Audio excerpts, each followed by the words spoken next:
Untuk siapa kok jadi lupa? Aku yang satu nggak bisa ikut kok jadi lupa ya. Aduh. Puji-puji Puji, untuk Puji ya. untuk puji. Ok, ya, untuk kita Ya, sama-sama belajar. Oke, jadi saya si unik I Eunike ya. Eunike namanya unik juga. Yunike. Yunike. Jadi Ya, Yunike, ibu dari Timotius, saya bacakan 2 Timotius 1 ayat 5. Sebab aku teringat akan imanmu yang tulus ikhlas, yaitu iman yang pertama-tama hidup di dalam nenekmu Louis dan di dalam ibumu Yunike, dan yang aku yakin hidup juga di dalam dirimu. Amin. Jadi saya belajar di sini ya bahwa Unike ini memberikan iman yang kuat ya, iman yang kuat meskipun dalam lingkungan mungkin yang tidak sepenuhnya mendukung dengan keyakinannya. Jadi hal ini juga dia turunkan kepada si Timotius. Nah, saya juga berharap menjadi seorang ibu ya, ibu yang mampu juga menanamkan iman, fondasi yang kuat kepada anak-anak saya gitu, karena di zaman saat ini semuanya serba handphone ya, di generasi Gen Z semua serba logika, ya, sehingga ini menjadi tantangan kita sebagai orang tua untuk menanamkan fondasi iman yang benar kepada anak-anak kita, supaya anak-anak kita ini menjadi generasi yang mampu meneruskan apa ya, meneruskan Kristus itu di masa yang akan datang. Itu aja Bu Diana. iya. Saya apakah udah dapat baca? Ya, Kak.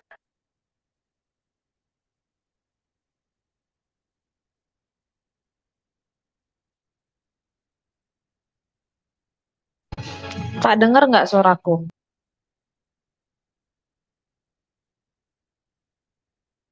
Kedengeran Hilang lagi dia. sambil minum.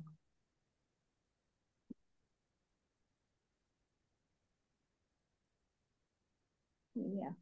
Oh, mungkin saya ngomong tapi dia. Iya, jadi dari tiga tokoh Mm-mm, wanita ini, mm-mm. mm-mm, dia matiin lagi mic-nya tadi udah kebuka.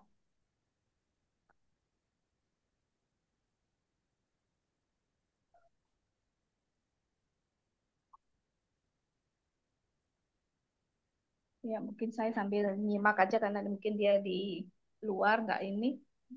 Jadi dari tiga tokoh wanita ini tidak semua ya eh, memberikan teladan yang baik. Contohnya kayak Ribka, ibu dari Yakub dan Esau, di mana Ribka ini pilih kasih.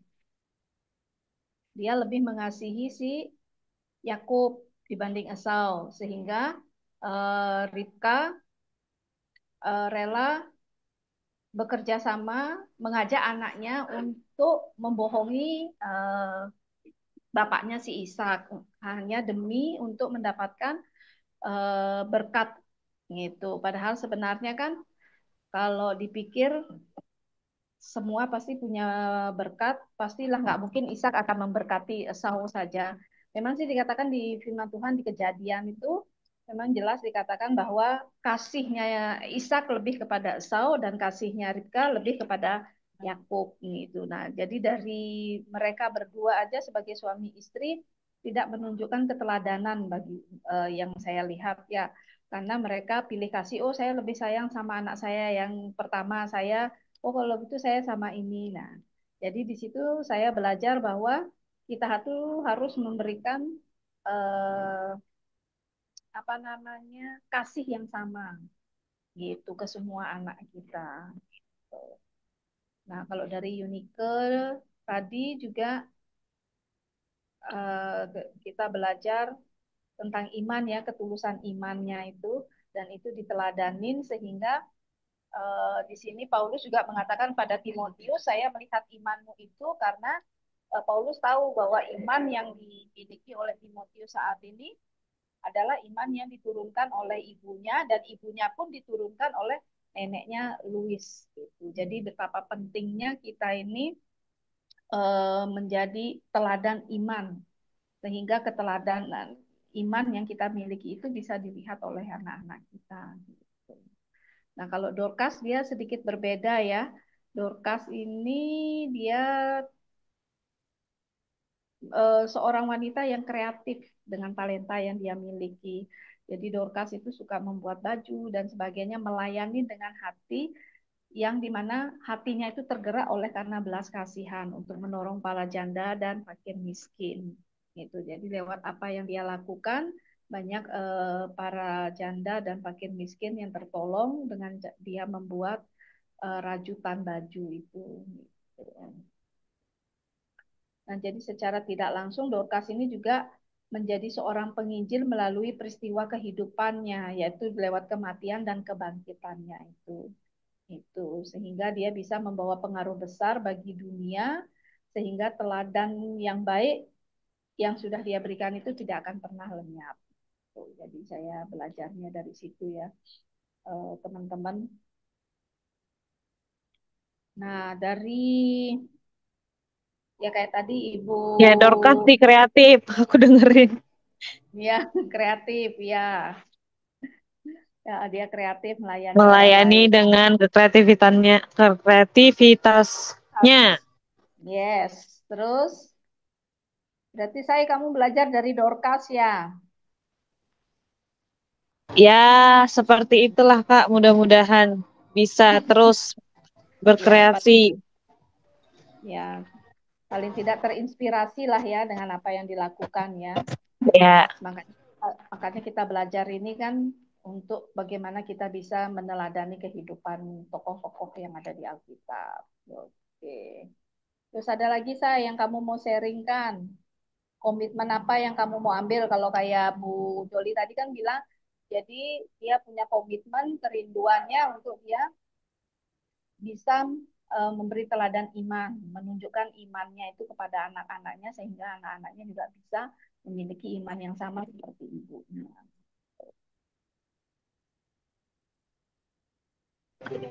nah kalau aku itu hmm, ya teladan untuk menjadi contoh untuk anak yang dua itu ya kan, sama Mm-mm. yang di sini anak yang lagi tumbuh kembangnya itu sangat butuh teladan ibu yang kayak aku nih yang belum sempurna, masih Mm-mm. terus belajar, masih terus berproses, bertumbuh lagi agar bisa anak yang dua yang tinggal juga bisa mengambil sisi positif, anak yang di sini juga bisa berdamai dengan keadaannya gitu.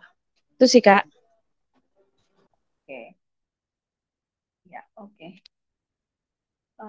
Kemarin di, di halaman 9 Ibu, coba kita lihat di buku materinya itu, kita balik ke halaman 9 ya.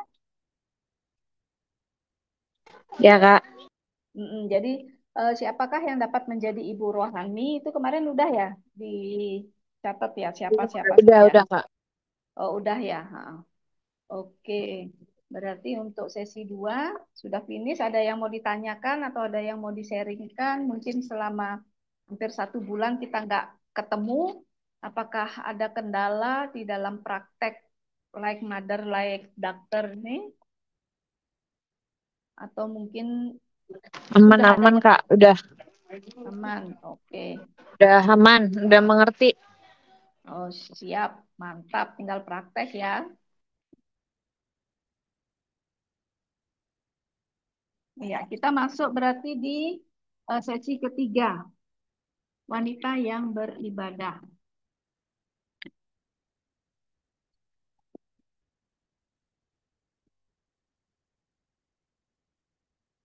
Ya, jadi fokus daripada sesi ini adalah bagaimana kita membangun dan memiliki persekutuan dengan Tuhan dan firman-Nya setiap hari. Sehingga dapat mengenal kehendak Tuhan dan mencapai tujuan hidup yang benar. Jadi membangun, memiliki persekutuan dengan Tuhan dan firman-Nya setiap hari. Jadi maksudnya dengan firman setiap hari, ya saya percaya di sini semua pasti sudah baca firman ya setiap hari. Maksudnya tidak hanya sebatas membaca, tapi bagaimana sampai merenungkan, bahkan sampai membagikan apa yang kita dapat itu. Kalau bisa jangan hanya untuk diri kita sendiri, setelah kita baca terus kita merenungkan, oh iya saya dapat ini, saya diberkati dengan ayat ini. Tetapi kita juga belajar untuk membagikan apa yang kita dapat itu, gitu. Jadi tidak hanya sebatas kita membaca dan merenungkan, tetapi bagaimana kita membagikan firman itu, gitu. Ya, jadi di firman Tuhan 1 Timotius 2,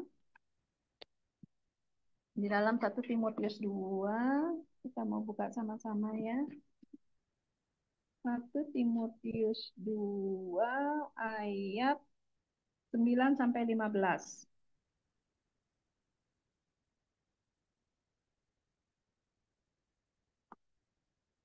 Ya, kita baca bersama-sama ya ayat 9 sampai 15.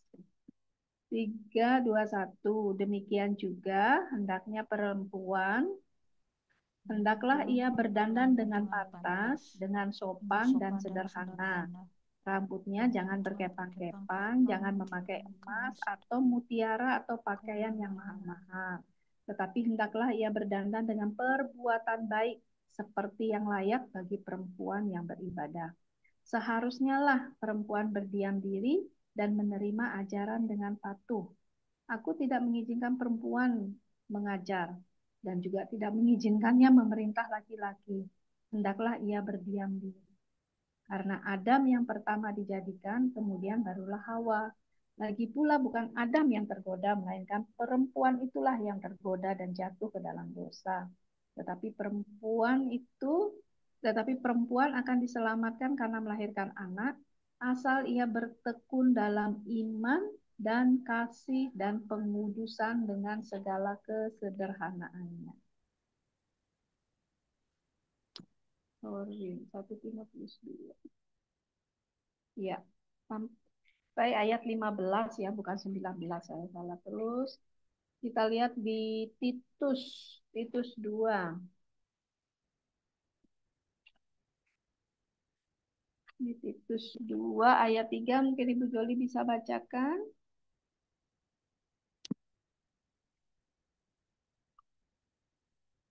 Titus 2 Titus 2 Ayat ayat 3. 3. Demikian juga perempuan-perempuan yang tua, hendaklah mereka hidup sebagai orang-orang beribadah, jangan memfitnah, jangan menjadi hamba anggur, tetapi cakap mengajarkan hal-hal yang baik. Amin.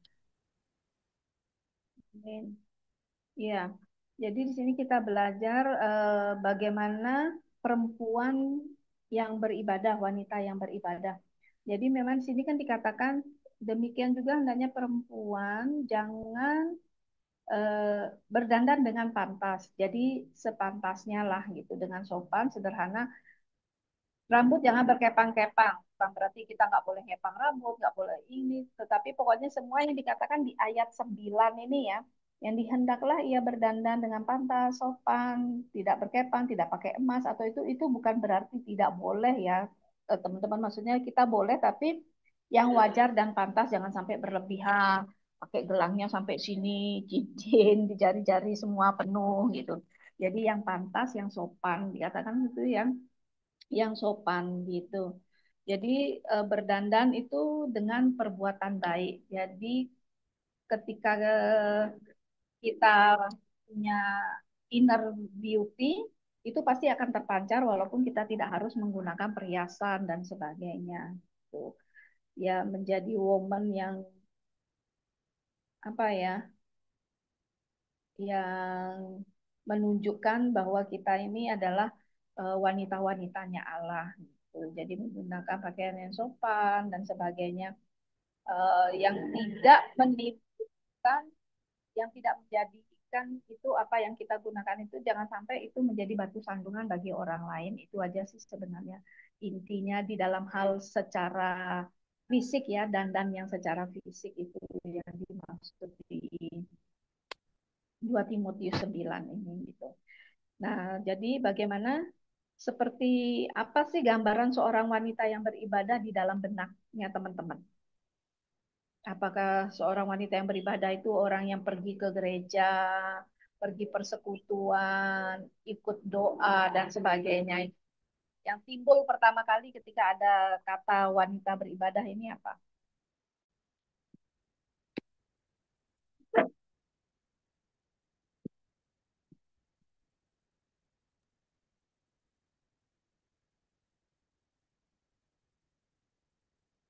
Mungkin Ibu Doli, kira-kira menurut Ibu wanita yang beribadah itu seperti apa? Ya, baik. Jadi kalau menurut saya kan beribadah itu ya, memang dulu pikiran saya sempit ya dulu, tapi sekarang beribadah Mm-mm. itu menurut saya konteksnya luas ya. Beribadah itu kalau secara umum orang taunya ke gereja ya, ikut apa Ya. persekutuan, ibadah keluarga lah, ibadah perempuan dan sebagainya. Tetapi saya memaknai bahwa beribadah itu sebenarnya menunjukkan begini loh, mengaplikasikan ya. Kebetulan saya misalnya membaca firman. Nah, di dalam firman itu selalu ada rema yang Tuhan tanamkan kepada kita untuk kita aplikasikan di dalam kehidupan kita sehari-hari. Nah, itulah yang menurut saya beribadah, menjadi teladan, mengaplikasikan. Contoh misalnya, bisa penguasaan diri ya di Alkitab mengatakan mengenai penguasaan diri. Saya mampu nggak sih menguasai diri saya? Saya harus aplikasikan. Ketika saya berhadapan dengan anak saya, mampu nggak saya untuk tidak merespon dengan emosi juga, tetapi di dalam ketenangan. Ya, berhadapan dengan suami wajar ya tiap hari berhadapan pasti kesebelan itu ada. Mampu nggak saya untuk tidak berpikir negatif, berpikir yang enggak sama dia gitu. Jadi lebih kepada itu tadi ya, pengaplikasian firman Tuhan di dalam kehidupan sehari-hari. Saya menjadi teladan untuk diri saya, membawa dampak untuk lingkungan saya. Seperti itu sih, Bu. Iya, ya benar. Hmm. Eh, kalau saya, Gimana pertanyaannya, Kak? menurut saya gambaran seorang wanita yang beribadah itu wanita yang seperti apa? Gambaran wanita yang beribadah itu pastinya itu tadi wanita yang bisa dilihat sebagai wanita yang teladan. Hmm, Lalu wanita yang beribadah itu mm, melakukan sesuatu dengan sepenuh hati. Oke. Wanita yang beribadah itu yang melayani dengan sepenuh hati juga. eh Terus apa lagi ya? Dan menghormati otoritas. Balik lagi ke otoritas. Iya, oke ya. Jadi nggak ada yang salah, nggak ada yang benar ya, karena kita kan semua punya pandangan masing-masing tentang wanita beribadah. Tetapi kalau di dalam Efesus, ya maksudnya di mana pada Paulus mengeluarkan statement ini, Paulus mengeluarkan statement ini kenapa wanita itu harus uh, hidup sopan, berpakaian yang sopan dan bersikap baik karena pada waktu itu di mana jemaat wanita khususnya yang wanita di jemaat Efesus itu mereka menampilkan cara berpakaian yang sangat duniawi yang bisa kita katakan seperti saat ini mungkin dengan baju crop bahkan saat ini kita lihat orang keluar hanya dengan bra-bra tank top seperti itu jalan di mall dan sebagainya itu sebagai hal yang wajar. Nah, itu juga terjadi di jemaat Efesus yang dilihat oleh Rasul Paulus sehingga Rasul Paulus menekankan agar mereka itu berpenampilan sopan dalam berpakaian dan juga di dalam bersikap gitu. Sehingga kenapa makanya dikatakan sini wanita makanya harus berdiam menerima pengajaran dengan patuh gitu. Bukan berarti kalau dilihat di konteks sekarang bukan berarti oh ternyata firman Tuhan bilang kita nggak boleh mengajar, kita harus diam gitu. Bukan berarti seperti itu ya karena ini konteks pada saat itu berbeda dengan saat ini. Nah, kalau saat ini kita telah diberi kebebasan kan untuk kita juga bisa mengajar orang lain, tetapi dalam konteks kita masih mengajar di dalam kebenaran seperti itu. Nah, jadi arti harafiah seorang wanita yang beribadah itu adalah wanita yang menyerahkan keseluruhan hidupnya, baik itu rohani, jiwani, dan jasmaninya kepada Tuhan secara total. Jadi wanita yang menyerahkan kehidupannya kepada Tuhan, baik roh, jiwa, dan eh, jasmaninya itu kepada Tuhan. Nah, dalam terjemahan lain juga bisa dikatakan bahwa wanita yang berpenampilan sopan memiliki sikap hati yang benar.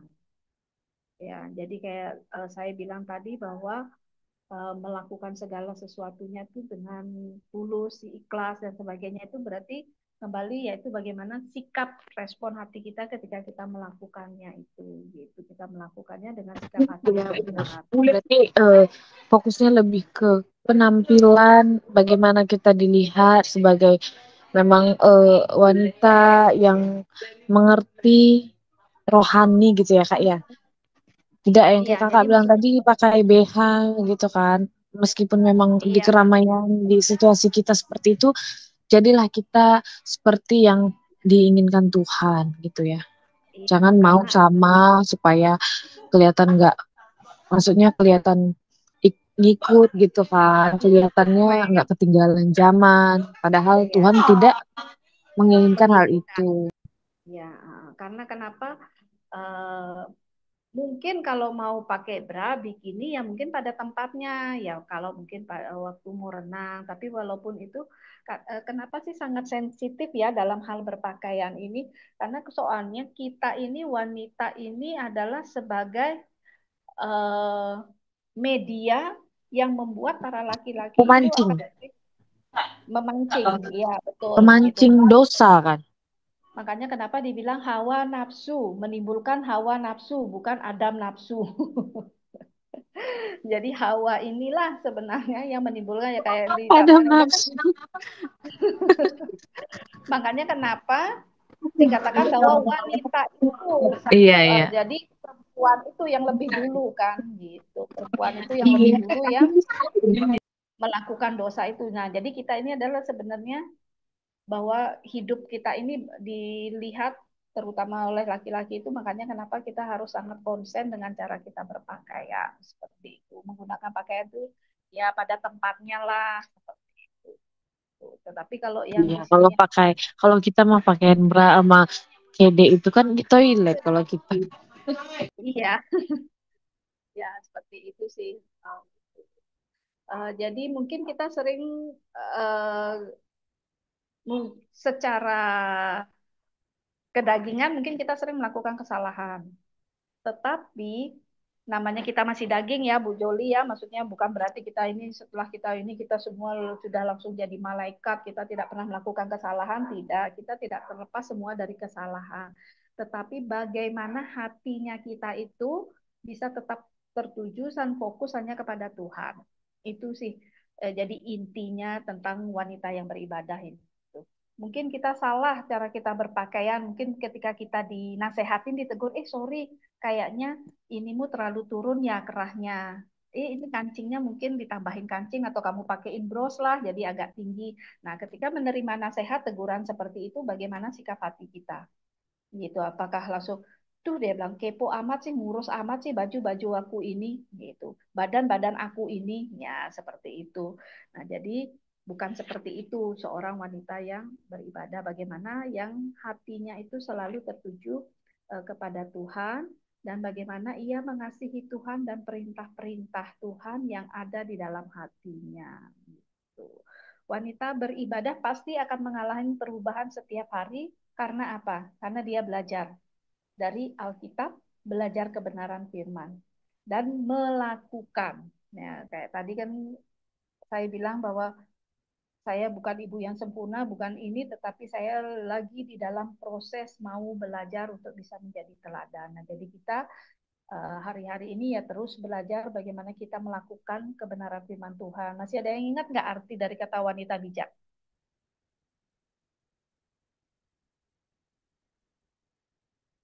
Ayo. Lupa bijak. Nah, Visi misi artinya apa apa? sih? Si misi. Bukan. Wanita bijak adalah wanita, Oh, yang apa ya? Menjalankan tugas Tuhan apa apa itu? ya jadi Bu Joli masih ingat arti,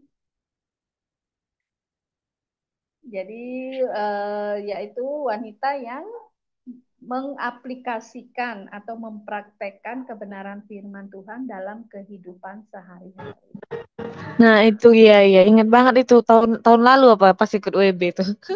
Iya, jadi bukan berarti kita sudah ikut camp ini kita udah jadi bijak terus kita tidak ini enggak, tetapi prosesnya kita adalah seumur hidup bagaimana di dalam proses keseharian kita itu kita tetap mengaplikasikan, mempraktekkan firman gitu. Jadi mungkin ketika kita mengalami pergumulan, permasalahan, bagaimana kita melihat dari kebenaran firman.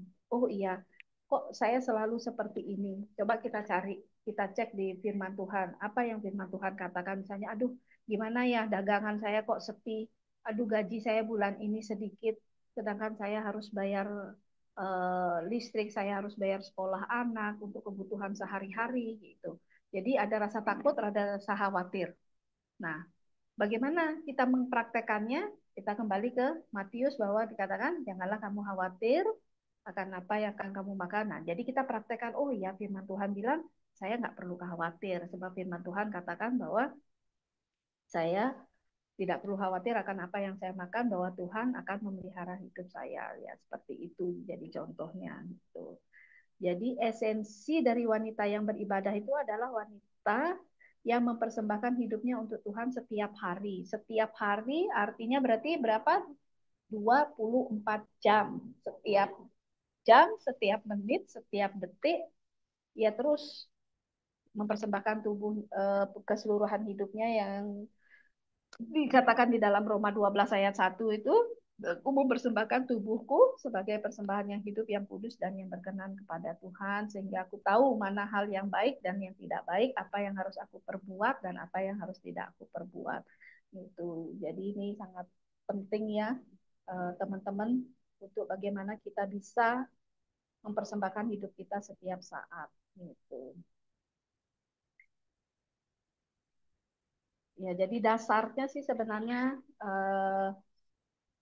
untuk kita bisa menjadi wanita yang beribadah itu bagaimana kita punya sikap hati yang hidup takut akan Tuhan. Itu. Jadi mengapa sih kita perlu menjadi wanita yang beribadah? Ya kayak tadi dikatakan ini kan ada yang pertanyaan keduanya, mengapa kita perlu menjadi wanita yang beribadah?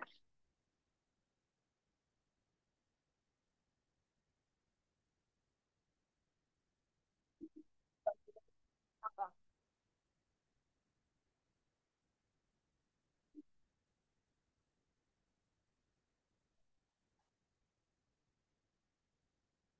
Apa arti wanita beribadah? Tadi kan sudah ya, wanita yang beribadah adalah wanita yang mempersembahkan keseluruhan hidupnya untuk Tuhan setiap hari, yaitu selama 24 jam, di mana dasar kebenaran firman-Nya ada di dalam Roma 12 ayat 1 sampai 2. Nah, terus bagaimana di halaman 12 itu ada pertanyaannya, bagaimana caranya? Menurut teman-teman gimana caranya? Udah Kak, ada pertanyaan.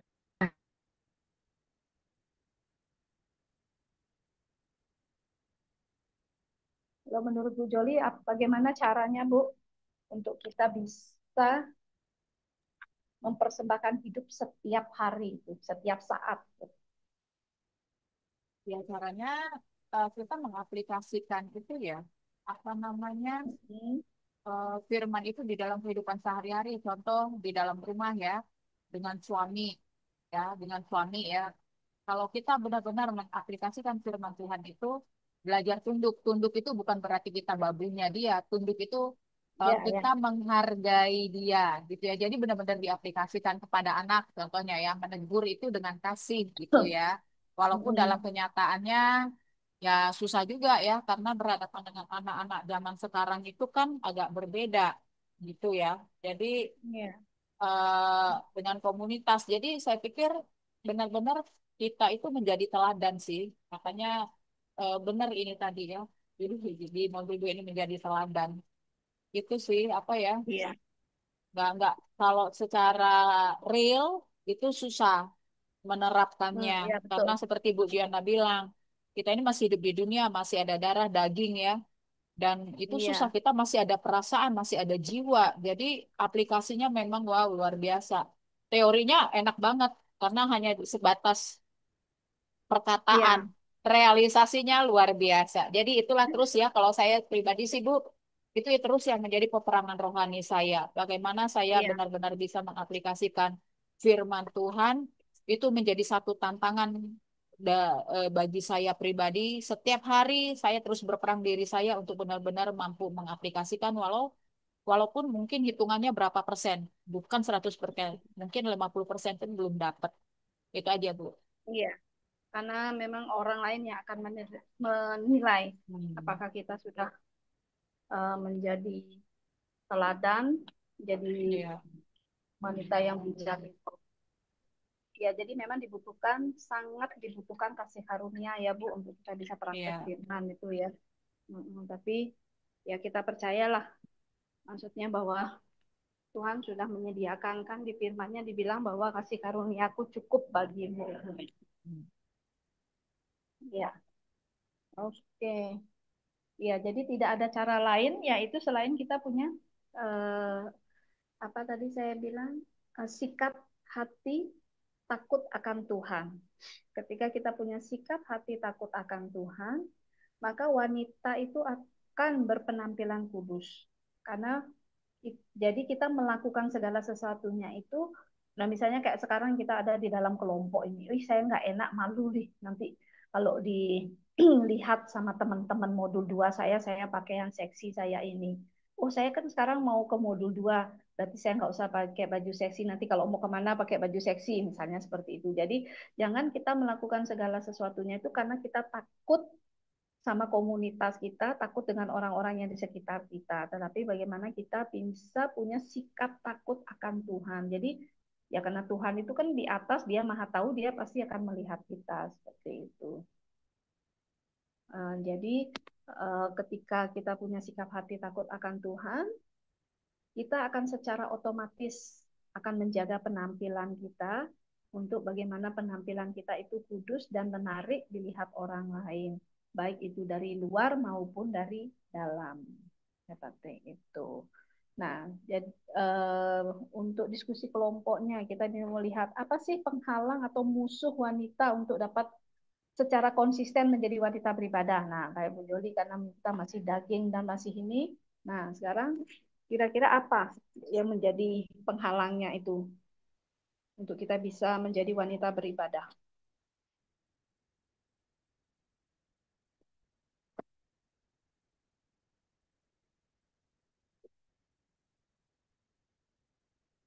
Terus mengapa banyak wanita tahu penting doa, baca firman, tetapi sulit melakukannya?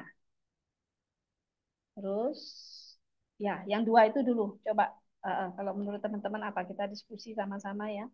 Jadi kalau menurut saya ini, menurut pikiran saya bahwa apa sih yang menjadi penghalangnya itu untuk bisa menjadi konsisten itu yang pertama rasa malas. Tidak ada di dalam komunitas yang benar, yang sevisi dan tidak punya visi dan misi yang sama. Gitu. Nah, kalau kayak seperti ini, mungkin kita punya ya, oh ya karena saya di sini sama-sama belajar, jadi kita diingetin terus kan gitu. Nah, tapi kalau komunitas kita tidak seperti ini, itu akan mempengaruhi juga apa yang kita lakukan gitu. Nah, mengapa banyak tahu doa namun sulit untuk melakukannya setiap hari? Yaitu tadi kembali yaitu karena rasa malas. merasa bahwa itu bukan menjadi kebutuhan atau bagian dalam hidup saya. Itu sih kalau dari saya. Kalau teman-teman, Aku dulu ya, kalau dari aku sama sih eh kayak melawan keinginan daging sih Kak, susah banget. hmm, Jadi tiap hari itu kayaknya memang harus ada reminding gitu untuk kita. Jadi kita ingat kalau aku ini, tubuhku ini dan semuanya ada sama aku ini miliknya Tuhan. Jadi jangan sampai semakin hari kita terikut dengan keadaan. Misalnya kita ada di kumpulan seperti apa. Jadi kita udahlah biarin aja. Aku masih melakukan hal yang benar kok. Misalnya kayak gitu kan. Jadi kita harus gimana ya? Menurut aku harus setiap hari kita mengingat dan diingatkan dengan cara ada teman-teman yang positif, ada perkumpulan kita, perkumpulan rohani. Jadi masih ada sedikit di hati kita yang paling kecil ini teguran kalau yang kita lakukan ya, itu misalnya kan ini kurang baik nih. Pasti ada tersentuh, tapi ya gitu, balik lagi keinginan daging. Rasa rasa percaya diri kita itu tinggi banget. Ini udah benar kok, nggak mungkin salah gitu kan. Padahal kita tahu itu mutlak tidak berkenan di hati Tuhan. Misalnya kita kayak diajak malam-malam sampai larut malam dengan kegiatan yang tidak terlalu penting gitu kan. Itu sebenarnya kita sudah eh, mengikuti keinginan daging kita gitu. Kita misalnya seperti yang kakak bilang tadi, biar aku kelihatan seperti ini, aku pakai pakaian yang ini dah, yang sopan gitu kan. Padahal itu hanya cerminan kita itu biar dilihat dan dinilai sama lingkungan kita, sama teman-teman kita. Padahal tujuan kita itu kan untuk Tuhan ya. Kalau misalnya kita melihat kalau Tuhan itu ada di setiap kita itu lagi ngapain gitu. Tapi kalau misalnya kita itu memang mau jadi eh, wanita yang beribadah, perempuan yang beribadah, dan marilah kalau kita itu setiap harinya mau bertumbuh, mau terus diubahkan menjadi lebih baik lagi. Itu kalau dari aku, Kak. Kasih. ya, ya. Jadi penghalang musuh terbesarnya adalah kedagingan ya. Ya, Ibu Joli. Ya benar, Kak. Kalau Ibu Joli, Ya. Baik, kalau saya ya, yang kondisi saat ini yang susah saya masuk ya, jadi membangun hubungan intim dengan Tuhan itu kembali ke hati ya. Jadi saya kalau mm, punya masalah, jadi kalau hati saya sedang tidak beres nih ya, sedang tidak beres, saya kesusahan. Bentar dulu. Nah, kalau hati saya sedang tidak beres, saya kesusahan untuk membangun hubungan intim dengan Tuhan, karena seperti ada penghalang. Ya, sementara kalau berhubungan mm, intim dengan Tuhan itu harus loss. Ketika sama kan, kita semua sudah menikah ya. Ketika dengan suami kalau lagi hatinya lagi, entar ini ada dogi, taruh sana dulu. Ketika hatinya sedang tidak beres, mau berhubungan intim dengan suami aja nggak enak karena hatinya nggak beres. Nah, demikian juga ketika masuk ke dalam hadirat Tuhan, ketika hati saya sedang tidak beres, saya kesusahan. Nah, apa yang membuat hati saya tidak beres? Itu tadi, misalnya saya punya problem, problem dengan suami, problem dengan teman-teman yang tidak beres, yang harus saya bereskan dulu. Biasanya begitu. Kalau lalu yang berikutnya kesibukan ya, jadi terdistraksi dengan hal-hal yang di depan mata, yang pokoknya yang membuat pikiran itu numpuk. Jadi memang segala sesuatu itu harus beres. Jadi untuk saya pribadi kalau masuk ke hubungan intim dengan Tuhan, itu saya harus membereskan segala sesuatunya. Urusan marah, urusan hati, yang paling penting hati ya, urusan kesibukan karena kalau enggak dia akan nempel terus di kepala, di pikiran terus, maka itu harus dibereskan seperti itu ya. Jadi ya kadang-kadang kecapean ya.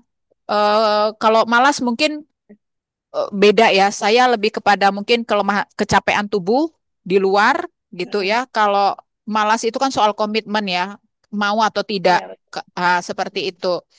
Nah, kelemahan tubuh. Jadi udah tubuh itu sudah tidak capek, kuat sehingga capek. berkonsentrasi pun susah. Iya. Mau betul, berdoa itu betul. kayak letih karena tubuh ini terlalu lelah. Nah, seperti itu. Jadi Mm-mm. kalau saya ya seperti itu ya, yang membuat saya Ya, tuh susah membangun hubungan intim dengan Tuhan. Itu, Bu. mm-mm. Tapi apakah proses pemberesan hatinya itu butuh waktu yang lama atau tidak? Nah, jadi begini ya Bu Ibu ya. Jadi saya juga kan kita manusiawi ya punya Kita hati sama-sama ini belajar ya, ya. terutama Ya, hati ya kita sama-sama sharing. Saya ya. kadang-kadang ada orang itu ya biasa itu ya yang namanya gosip-gosip nggak benar kita dijatuhin itu yang biasa. Tetapi hati kita terluka. Nah, saya sih kuncinya begini, mungkin karena saya sudah tahu kunci kunci bagaimana pemberesan untuk saya ya. Kita pemberesan kan berbeda. Saya hanya perlu waktu khusus dengan Tuhan. Jadi saya biasanya tuh memang perlu waktu sendiri. Saya itu biasanya pujian penyembahan sendiri. Saya nangis-nangis sendiri memang dan saya berdoa dengan memperkatakan ya dan saya mendeklarasikan dan saya mengusir semua pikiran-pikiran karena saya tahu semua berawal dari pikiran yang mempengaruhi hati. Jadi saya tengking ya dalam nama Tuhan Yesus, pikiran-pikiran overthinking, pikiran negatif keluar dalam nama Tuhan Yesus. Saya deklarasi Mazmur 91. Saya dan itu tidak butuh dan itu memang membutuhkan waktu, tidak seperti membalikkan telapak tangan. Ya, betul. Saya itu setiap pagi waktu itu benar-benar saya pas anak-anak dan suami sudah maksudnya mereka turun ya, saya tetap terus di kamar. Pagi-pagi itu saya hanya pemberesan minta Tuhan cabut semua perasaan-perasaan. Mungkin orang-orang yang kesel sama ya saya doakan juga Tuhan jamah hatinya. Roh Kudus kau jamah hatinya. Kalau dia tidak mau menegur saya ya sudah gitu kan. Tapi Hmm. saya tidak Iya. mau berlarut-larut dengan perasaan sakit ini. Saya tidak mau sakit. Hmm. Demikian juga dengan suami. Kadang-kadang saya diserang dengan pikiran-pikiran yang ya kita istri wajar ya marah sama suami, menggerutu, menuntut tanpa kita minta, menuntut itu tinggi sekali terhadap Hmm. suami ketidakpuasan itu terjadi menyerang pikiran saya dan itu sakit banget. Sakit di hati ya karena mau ngomong dipendam. Mau ngeluarin tuh susah ya kan? Tapi di pikiran, di area pikiran terus kayak marah-marah-marah. Nah, itu saya sakit sendiri hatinya. Dan itu membuat saya susah masuk ke dalam hadirat Tuhan. Maka saya pemberesan minta Tuhan cabut. Beri saya Hmm. hati yang berbelas kasih kepada suami gitu. Itu terus jadi tantangan saya setiap hari minta Tuhan terus cabut-cabut pikiran-pikiran overthinking, pikiran-pikiran yang mulai kecewa misalnya ya. Sebenarnya hal-hal sepele gitu ya. Berharap dimengerti. Kita perempuan kan gitu. Ya, berharap Iya. dimengerti. Nah, kan itu. Tetapi itu terus. Makanya saya selalu memperkatakan jangan pernah eh, bergantung kepada manusia karena manusia itu mengecewakan. Terus saya perkatakan supaya saya tuh hanya bergantung kepada Tuhan. Supaya kekecewaan hati itu tuh tidak berlarut-larut. Karena itu saya tahu itu serangan-serangan si iblis. Semakin saya dekat, semakin saya intim sama Tuhan, maka si iblis itu akan menyerang, menyerang, menyerang, menyerang, menyerang terus melalui pikiran dengan mencari kejelekan-kejelekan suami melalui anak-anak. Jadi saya tuh diserangnya tuh banyak. Makanya saya bilang Hmm. saya setiap hari itu peperangan rohani itu untuk diri saya itu.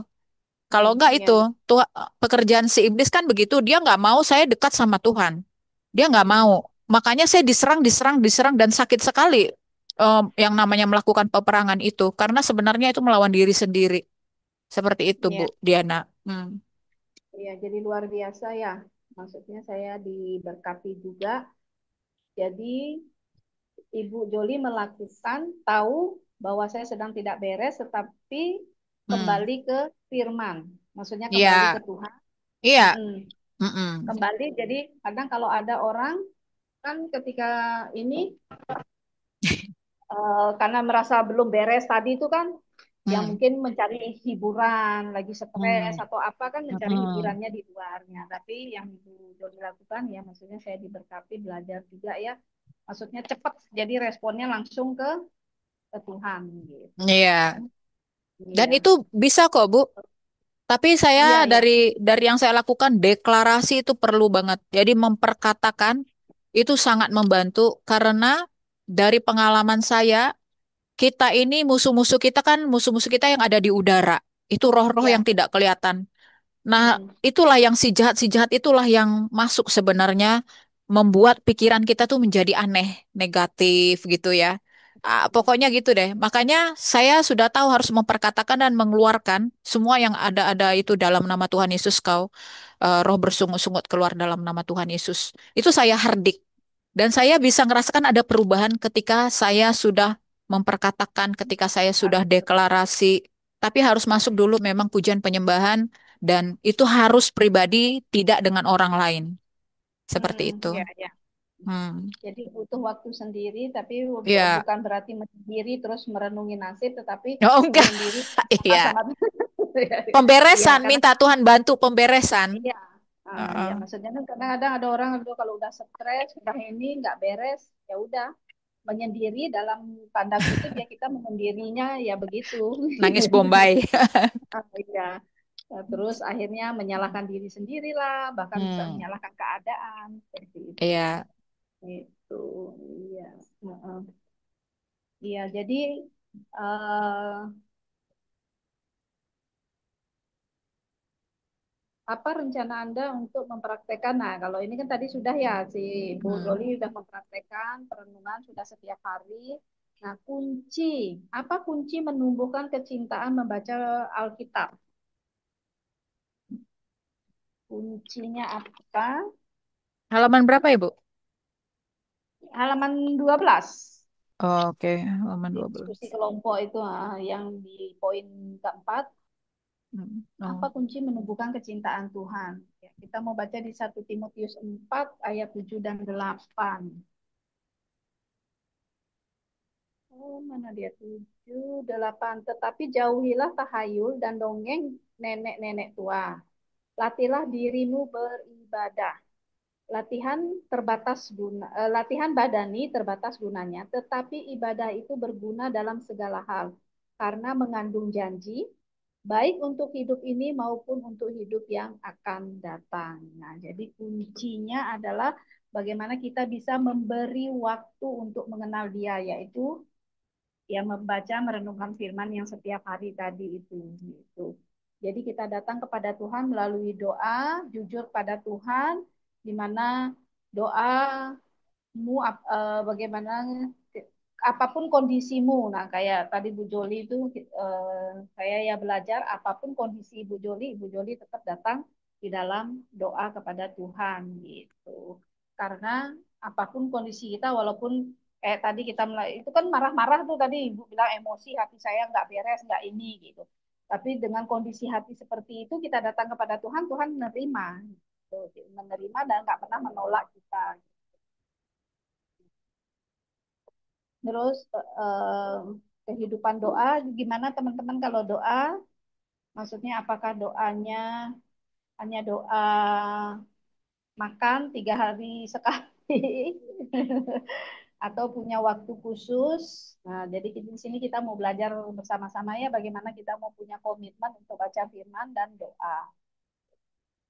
Apakah kita berdoa ketika kondisi kita hanya sedang di dalam pergumulan, dalam masalah, baru kita berdoa. Tetapi apakah dalam keseharian kita punya waktu doa syafaat lah gitu. Bukan hanya untuk diri kita sendiri, tapi bagaimana kita juga mendoakan orang lain. Nah, adakah yang punya pengalaman tentang kehidupan doa? Apakah kehidupan doa yang sudah teman-teman lakuin itu berdampak langsung nggak dengan aktivitas dan hidup sehari-hari? Walaupun kadang kita berdoa aja kita masih sering jatuh kan ya gitu. Tetapi kan persentasinya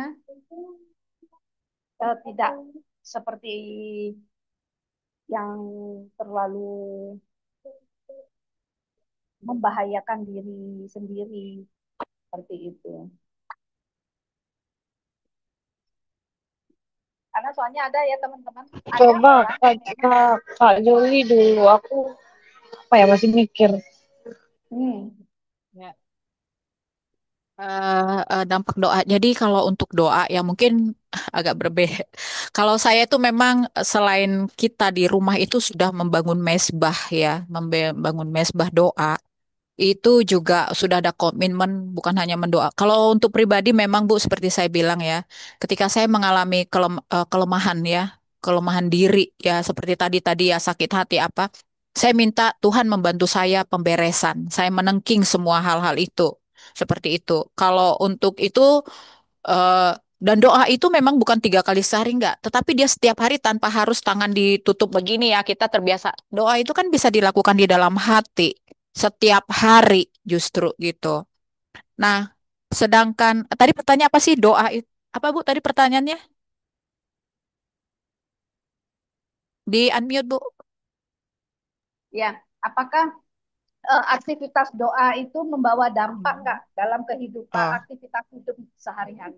ya, sudah pasti ya, sudah pasti doa itu membawa dampak, tetapi bukan. Jadi kita harus hati-hati juga dengan doa. Ada doa yang hanya sebatas akal budi ya, dan itu mungkin Hmm, sampainya hanya di atap rumah. Sementara kita mau kalau doa itu tembus sampai ke surga, tembus. Ya. itulah doa yang memang kita harus menyertakan Roh Kudus. Nah, jadi akan ada perbedaan ketika ya doa yang membawa dampak itu ya. Hmm, Doa yang membawa dampak itu kan harus doa yang benar-benar sungguh-sungguh yang memang itu harus dipandu dengan Roh Kudus, bukan hanya Bapak kami mau makan amin. Jadi semacam doa rutinitas, bukan doa rutinitas yang hanya sudah kita ingat, dihafal itu beda dengan doa hafal yang ya, betul-betul itu keluar karena keluar dari tuntunan Roh Kudus. Iya. Dan saya betul. memang melihat dampak ya untuk keluarga, terutama untuk saya. Seperti saya katakan bahwa peperangan paling tinggi itu adalah diri saya sendiri. Jadi kalau saya melihat bahwa ketika saya berdoa, untuk saya pribadi ada dampaknya. Karena ternyata apa? Ketika saya mengalami satu perubahan di dalam diri saya, karena saya berdoa minta Tuhan terus memberi kekuatan, saya melihat ada dampak itu memang di dalam keluarga saya. Saya berubah sikap saya berubah respon saya, dan saya merubah mindset saya. Terubah semuanya dan saya melihat ada perubahan dalam keluarga. Saya juga mendoakan anak-anak saya ya. Saya punya anak itu memang agak ya begitulah ya, kami sering berkelahi. Tapi saya ingat di tahun 2022 saya menulis satu notes di situ bahwa Tuhan jamah hati anak saya supaya dia tidak memberontak, supaya dia tidak lawan dan supaya dia tunduk kepada orang tua. Saya ada tulis itu. Itu saya bawa terus di dalam doa gitu dan saya melihat anak saya memang berubah.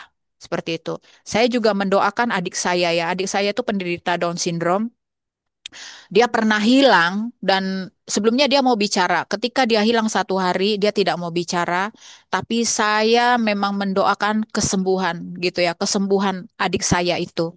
Saya percaya Roh Kudus sembuhkan dia dan memang akhirnya ibu saya kasih tahu dia mau berbicara tapi baru kepada gurunya. Dia belum mau bicara dalam keluarganya. Ya artinya sedarah. Dan itu memang mungkin sepertinya ada sebab. Karena di dalam keluarga kami pun masih ada ya dalam satu keluarga ini kan ada yang namanya iri hati, apa ya, marah lah ini nggak cocok sama itu. Itu semua harus pulih dulu dalam satu keluarga. Nah kalau doa pasti Bu ya, jadi pasti ada dampaknya. Dan itu memang doa yang harus betul-betul dibawa doa yang konsisten, doa yang memang dipandu oleh Roh Kudus sehingga apapun yang kita minta ya, tapi apapun yang kita minta sepanjang itu untuk mendatangkan damai sejahtera itu ya, itu akan tembus kok ke surga dan Tuhan itu mendengar. Fokusnya sih saya melihat bahwa satu, ini hanya persoalan ketaatan dan kesabaran. Seperti itu aja, Bu. Oke, iya. Iya, jadi kadang kebanyakan ada orang merasa bahwa membaca firman dan berdoa itu merupakan sebagai satu rutinitas tanpa mereka sadari mereka tidak mengerti dan tidak mendapat apa-apa dari apa yang mereka lakukan gitu karena apa jadi seperti di firman Tuhan dikatakan janganlah eh, apa ibadahmu kamu melakukan sebagai hal yang agamawi hanya liturgi ya secara liturgia ya jadi oh ya karena orang Kristen harus berdoa orang Kristen harus baca firman. Nah, karena firman ini adalah makanan untuk rohnya kita kan. Jadi oh ya karena ini makanan tetapi mereka melakukannya tanpa mereka memperoleh pengertian dari apa yang mereka lakukan. Bahkan ketika mereka berdoa, ketika mereka membaca firman, firman dan doa mereka itu tidak ada kuasanya. Nah, jadi jangan sampai kita juga terjebak seperti yang orang-orang itu lakukan gitu. Terus kita juga melakukannya karena keharusan. Ya memang nanti di sini setelah masuk sesi 3 ini, mulai besok kita mau sama-sama praktek belajar untuk kita membaca firman setiap hari dan akan kita sharingkan setiap hari di dalam grup apa firmannya bebas, mau baca di mana aja. Jadi kita akan sharingkan hari ini saya belajar dari 2 Timotius 1 ayat ini bahwa Tuhan mengingatkan saya seperti ini, komitmen apa yang akan saya ambil gitu. Kan karena firman itu kan fungsinya untuk apa? Menegur, menyatakan kesalahan dan sebagainya kita percayalah gitu. Jadi ketika ada kesalahan yang kita diingatkan, dosa yang diingatkan gitu, jadi kita sharingkan. Karena dengan kita melakukan hal itu ketika kita mengetik atau ketika kita menuliskannya itu akan lebih mengena karena ketika kita menulis itu kan kita menggunakan pikiran kita nih apa yang saya ketik. Nah, itu akan lebih memudahkan kita untuk kita mengalami kuasa firman. Nah, jadi bagaimana? Jadi doa dan baca firman yang dimaksudkan di sini adalah bagaimana ketika kita melakukannya itu kita akan merasakan sesuatu yang mengubah hidup kita. Yang pertama, kayak Bu Joli tadi bilang bahwa pasti akan ada damai sejahtera ketika kita melakukannya, dan kita akan mengalami apa yang namanya keintiman dengan Tuhan tadi. Nah, jadi ini adalah tingkat saat teduh yang paling efektif, yang akan membuahkan hasil. Jadi jangan karena terpaksa, jangan karena disuruh, tapi bagaimana kita mau memulai mempunyai respon bahwa saya melakukan ini, saya ingin apa yang saya lakukan ini berkuasa atas hidup saya. Seperti itu. Jadi kita jangan hanya sekedar ingin menerima kasihnya dan juga ingin mendapatkan hati Tuhan, tetapi kita melakukannya dengan asal-asalan. Jadi hubungan yang tidak hanya mengalami keindahan, tapi juga mengerti apa yang menjadi kehendak Tuhan atas hidup kita. Jadi batasnya kayak Bu Doli bilang tadi berdoanya jangan sampai di atap, karena kan hanya apa yang kita doakan hanya untuk kepentingan kita sendiri, kita minta, tapi nggak tembus ke sana gitu loh. Jadi bagaimana untuk menembusnya itu, kalau ketika kita berdoa sampai menembus yang seperti dulu Joli katakan tadi itu, kita akan ngerti apa yang jadi kehendak Tuhan atas hidup kita. Jadi mungkin kita juga berdoanya tidak seperti anak-anak lagi yang cuma bisanya minta-minta, tetapi kita tidak pernah mau mendengar apa sih yang mau eh, Tuhan mau untuk saya kerjakan seperti itu. Karena kadang kita terjebak di dalam doa ini, memang firman Tuhan bilang mintalah maka aku akan memberikan kepadamu gitu. Tetapi dalam artian tidak hanya meminta untuk keinginan daging kita sendiri, tapi kita bagaimana minta apa sih yang mau Tuhan untuk maunya Tuhan atas hidup kita seperti itu. Jadi untuk mencapai hubungan ini maka kita harus sering merenungkan dan memperkatakan firman. Ya, kayak Bu Joli tadi mungkin sudah melakukannya, jadi mungkin kita mau lebih lagi melakukannya sehingga sesuatu yang lahir dari keintiman pasti hasilnya akan indah dan kita bisa menghargai itu. Gitu. Jadi setiap orang akan punya pengalaman masing-masing dan kita mau lihat ya perubahan dan perbedaan yang akan kita alami setelah kita melakukannya ini. Iya. Nah, di halaman 13 itu ada Yap, dikatakan benar. ya, ada yang mau ditambah, say. Kamu rambut baru kayaknya tadi menghilang kamu. Nggak bawa earphone sulit banget, Kak. Aduh, ini kayak orang paling sibuk aku tahu kelihatan dari sini. Handphone itu stay di telinga aja terus dari tadi. Kayak yang paling orang ini tahu orang sibuk. Jadi orang yang Tapi tiap aku kali dengar kok dan aku bawa ngobrol buku handphone. WB. Ini ada acara, Kak. Makanya tadi aku Ya, kesel juga sih gimana ya gitu loh. Nggak enak juga tuh sama kalian. Kalian udah standby di situ. Nah, aku harus keluar tiba-tiba bawa acara kak, keluar tiba-tiba karena kakak aku nggak bisa. Jadi aku lagi di Mall 21 ini kak, sorry banget ya. Tak apa, yang penting kamu masih uang.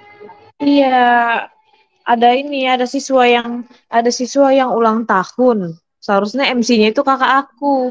Nah, tadi setengah 9 dibilang.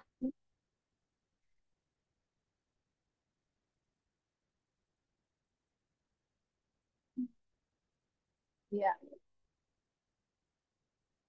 hilang ya.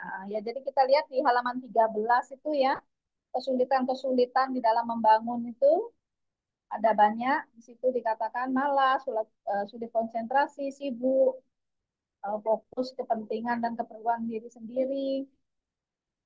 Nah, terus mengapa kita perlu menjadi wanita yang beribadah?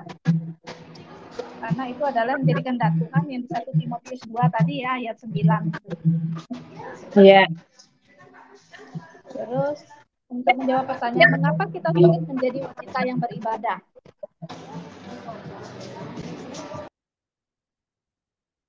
Kenapa kita gimana Sulit, turun menjadi sulit menjadi wanita yang beribadah karena oh kita itu kadang terlalu fokus kepada hal-hal yang bersifat lahiriah atau duniawi. Jadi lebih iya banyak benar-benar lebih banyak memberi waktu untuk uh, pada penampilan yang lahiriah, membandingkan diri bersaing dengan wanita lain dalam hal penampilan atau mengikuti arus zaman tadi. Jadi kita sulit ya kan karena kita takut iya didalui, benar-benar kok nggak modis ya, kok ini ya. Terus yang kedua, kenapa kita sulit menjadi wanita yang beribadah? Karena kita tidak melatih atau mendisiplin diri dalam hal ibadah yang dikatakan dalam 1 Timotius 4 ayat 7. 1 Timotius 4 ayat 7 tadi itu, tetapi jauhilah tahayul dan dogen-dogen nenek tua, latihlah dirimu beribadah. Nah, jadi karena kita tidak melatih dan tidak mendisiplin diri. Gitu. Jadi wanita itu harus rajin memberi waktu untuk membangun manusia rohani. Penting lahiriah, fisik, penampilan luar kita penting, kita harus kelihatan rapi dan sebagainya. Tetapi yang paling penting juga membangun manusia rohani. Itu bagaimana mendandani diri dengan perbuatan baik. Bersedia diajar dan menghormati kepemimpinan. Dalam tanda kutip karena kita udah berkeluarga, kepemimpinan laki-laki atau suami. Nah, jadi di dalam hal ibadah ini seringkali karena kita ini perempuan tuh tipenya orang yang suka bicara, banyak omong, kalau belum 1.000 kata-kata belum puas rasanya. Nah, jadi itu kadang iya iya terbawa, benar-benar benar banget jadi kadang terbawa ketika kebiasaan kita itu untuk mau terus bicara gitu. Jadi merasa lebih pintar. tapi ada wanita pendiam itu kak. Ada, ya memang ada gitu. Tapi pastilah dia butuh uh, untuk mengeluarkannya itu dia mungkin ada tempatnya gitu loh. Karena mungkin tipenya dia juga bukan tipe yang seperti kita orang intim, Iya mungkin mungkin orang introvert yang ya, stabil, ya pelampiasannya itu di apa mungkin di pantai teriak-teriak atau di kamar ya kan ya betul. nangis-nangis. Jadi itu terus kita mau lihat ke halaman 14. Dampak wanita yang beribadah adalah bahwa kita akan mengenal kehendak Allah. Apa itu kehendak Allah? Mengenal kehendak Allah yaitu memiliki kehidupan doa yang konsisten setiap hari. Terus kita itu juga bisa bertumbuh membedakan mana yang menjadi keinginan atau kebutuhan. Terus kita juga akan bertumbuh dalam hal mempraktekkan Kak, maaf firman sudah yang sampai di halaman berapa kak ya? 14. Dampak dari wanita yang beribadah adalah Berarti mengenal berarti kehendak. benar-benar. Tuh, apa saja kehendak Allah itu yaitu ketika kita memiliki kehidupan doa yang konsisten, bertumbuh di dalam membedakan apa yang menjadi keinginan atau yang menjadi kebutuhan, terus bertumbuh dalam mempraktekkan firman yang kita baca,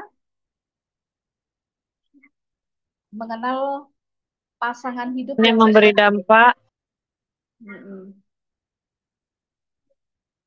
Mengenal pasangan hidup yang sesuai dengan kehendak Tuhan, mengerti kehendak Tuhan,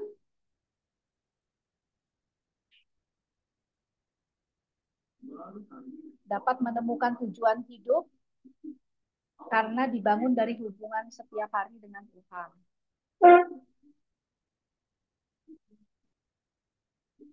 Nah, ini yang paling penting, bahwa kita itu tidak akan mudah tergoda atau terombang-ambing oleh angin pengajaran-pengajaran dan pengaruh buruk atau pergaulan yang tidak sehat. Peka terhadap keadaan sekitar, senantiasa mengutamakan kepentingan kerajaan Allah daripada kepentingan diri sendiri. Nah, ini saya salah satu contoh lah. Walaupun sedang mau ngejob, tapi masih tetap luangkan waktu. Dan tidak mudah disuap. Dampak kedua dari wanita yang beribadah adalah bertumbuh dalam karakter ilahi. Contohnya tidak pelit. Mungkin kita bisa suka memberi, tidak mudah terluka. Kak, aku nyimak ya. Ya, ya, tidak mudah jatuh dalam dosa. Nah, kalau Bu Joli tadi ini sudah berarti karakter ilahi sudah mulai bertumbuh dalam Ibu Joli karena mudah menyelesaikan konflik. Ya, mudah menyelesaikan konflik. Kita menjadi seorang wanita yang kreatif, menjadi wanita yang mudah bersyukur, sabar, dan dapat menahan diri. Dampak yang ketiga yaitu hidupnya memberi dampak. Bagaimana cara memberi dampak? Suka mendoakan orang lain, kaya akan hikmat dan pewahyuan yang baru tentang jalan-jalan Tuhan. Jadi kita tahu apa yang harus kita lakukan ketika dalam menghadapi situasi tertentu. Bu Joli tadi situasinya, aduh kayak begini nih, gimana cara saya mengendalikan diri? Yaitu dengan membuang setiap pikiran-pikiran negatif, pikiran-pikiran yang mengintimidasi,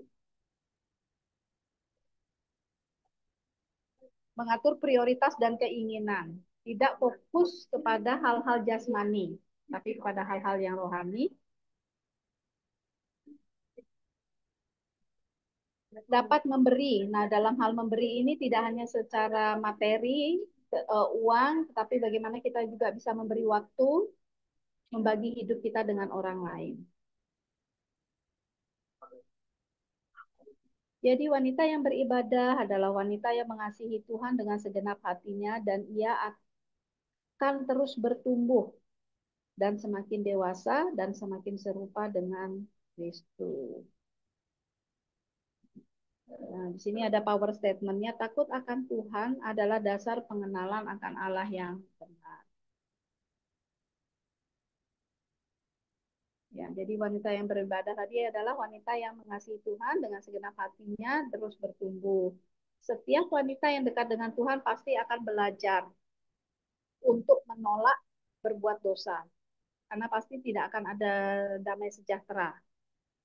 Gitu. Sehingga arah hidupnya akan selalu bisa dijaga untuk tetap hidup benar di hadapan Tuhan. Ya, kita sudah selesai, teman-teman. Mungkin ada yang mau ditanya, ada yang mau ditambahkan. Silakan.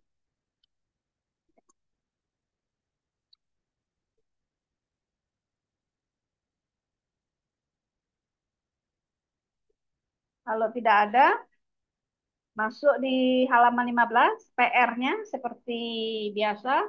Kita akan belajar lagi dari tokoh-tokoh wanita. Yang di depan kita akan sharingkan lagi. Nama PR-nya adalah kita mau praktek baca firman setiap hari dan kita akan sharingkan. Jadi waktunya fleksibel, sewaktu teman-teman yang paling bisa teman-teman duduk tenang, merenungkan. Jadi oh harus pagi ya, harus siang atau harus malam, enggak gitu loh. Di mana waktu yang benar-benar teman-teman bisa punya waktu yang intim dengan Tuhan.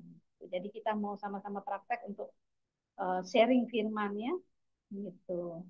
Jadi saya berharap sharingnya, prakteknya ini tidak sampai kita selesai di kelas modul 2, tetapi berharap ini bisa jadi gaya hidup gitu. Jadi gaya hidup kita untuk seterusnya.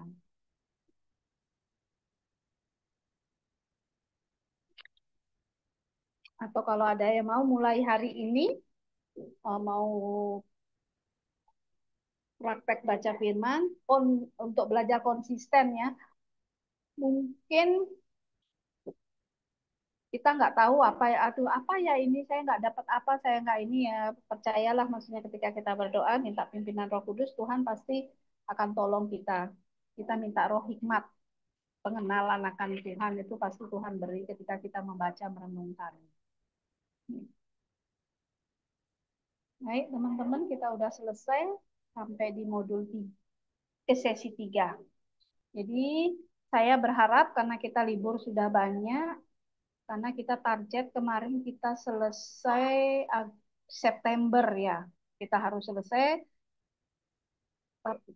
Ini kita masih ada 7 sesi. Kalau memang kita kendala untuk onsite, kalau misalnya link Zoom-nya Ibu Joli nggak dipakai, mungkin kita bisa seperti ini. Jadi kita lebih santai juga ya Bu. Maksudnya Iya. nggak dikejar-kejar juga kan gitu. Kadang kalau kita ini, aduh aku mau ke sini ini gitu. Nah kalau jadi seperti ini, yang penting kita bisa fokus, mau di mana aja, yang penting kita bisa fokus. Saya rasa efektif juga sih gitu. Tapi ya sesekali memang nanti kita onsite karena soalnya kita dijanjiin teh tarik Medan. Betul. Saya jadi penasaran sama teh bendera itu. Iya. Jadi eh kita sepakatin bersama kalau bisa seminggu sekali ya teman-teman, jangan libur lagi. Oh nanti minggu depan enggak. Kalau tidak bisa onsite, kita bisa Zoom. Mungkin di malam, karena kita udah ini, mungkin bisa di malam ya Bu Doli, misalnya jam 7, jam 8, kita udah selesai, santai kan, bisa ya gitu. Yang penting kita usahakan kita komit 1 minggu sekali. Gitu. Jadi biar kita nggak kebablasan liburnya ya kemarin karena kendala soalnya juga saya persiapan camp itu cukup memakan waktu banyak. Karena kemarin di timnya kita kekurangan tim. Biasanya tim ada 15 orang, kemarin kita cuma 6. Jadi semuanya kerja roti. Jadi makanya kemarin saya agak kewalahan untuk mau modul 2, jadi ya saya liburkan dulu. Berapa Bu yang Ya, datang dan kemarin? yang kemarin Yang kita ikut 36. banyak juga 36. ya. Ya, Pesertanya yang banyak kemarin juga 36. iya, yang kemarin cukup banyak dibanding yang tahun lalu. Yang kemarin 36 orang. Iya. Oke, terima kasih. Ibu Joli tadi buka, tutup lagi Bu dalam doa. Jangan lupa PR-nya. Iya. Baik, kita Oke. berdoa ya. Baik, mari kita berdoa. Bapa, terima kasih kami mengundang Roh Kudus-Mu untuk hadir di tengah-tengah kami ya Bapa. Terima kasih pada pagi hari ini Tuhan kami sudah selesai membaca firman-Mu, merenungkan firman-Mu, sharing yang membangun satu sama lain. Dan kami percaya materi kami mengenai wanita yang beribadah yang kami bahas dan kami ulik-ulik pada pagi hari ini Tuhan tidak terbuang sia-sia. Tetapi dia akan menjadi rema dan dapat kami aplikasikan di dalam kehidupan kami sehari-hari Bapa. Mampukan kami Tuhan agar kami mampu beribadah bukan hanya sebatas perkataan saja, tetapi kami betul-betul mengaktualisasikan tersebut di dalam kehidupan kami sehari-hari, agar Tuhan kami dapat menjadi teladan dan memberi dampak bagi keluarga kami, bagi tetangga, bahkan bagi komunitas dimanapun kami berada ya Bapa. Mampukan kami Tuhan, itu semua karena Roh Kudus mulah Tuhan yang memampukan. Mampukan kami Tuhan untuk bisa bergaul erat dengan Engkau Tuhan melalui Roh Kudus-Mu.